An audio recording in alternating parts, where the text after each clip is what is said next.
The next speaker is the European Centre for Law and Justice and Human Rights. You have the floor. Thank you, Mr. Vice President. The European Centre for Law and Justice would like to thank the United Nations Working Group on Arbitrary Detention for its detailed and ardent work for those detained in violation of their basic fundamental freedoms.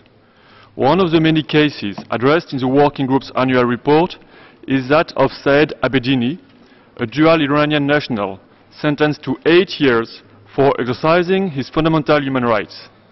As legal representatives of the Mr. Abedini's family, we have first-hand knowledge of the arbitrary nature of his detainment and call on this body to act on the Working Group's recommendations. Mr. Abedini is currently imprisoned in the Islamic Republic of Iran for charges solely related to his faith. Mr. Abedini has been separated from his family for over 2 years. The Working Group found that the Islamic Republic of Iran is depriving Mr. Abedini of, quote, his liberty for peacefully exercising the rights to freedom of religion, belief and association. In addition, the Working Group concluded that the Islamic Republic of Iran non-observance of the international norms relating to the right to a fair trial is of such gravity as to give the deprivation of liberty of Mr. Abedini an arbitrary character.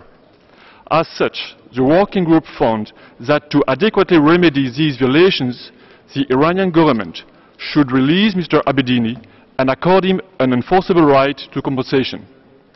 We therefore respectfully urge this body to take up the cause of Mr. Abedini and call on the Islamic Republic of Iran to immediately and unconditionally release Mr. Abedini.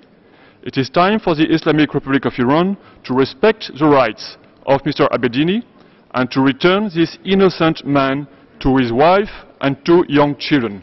Thank you, Mr. President.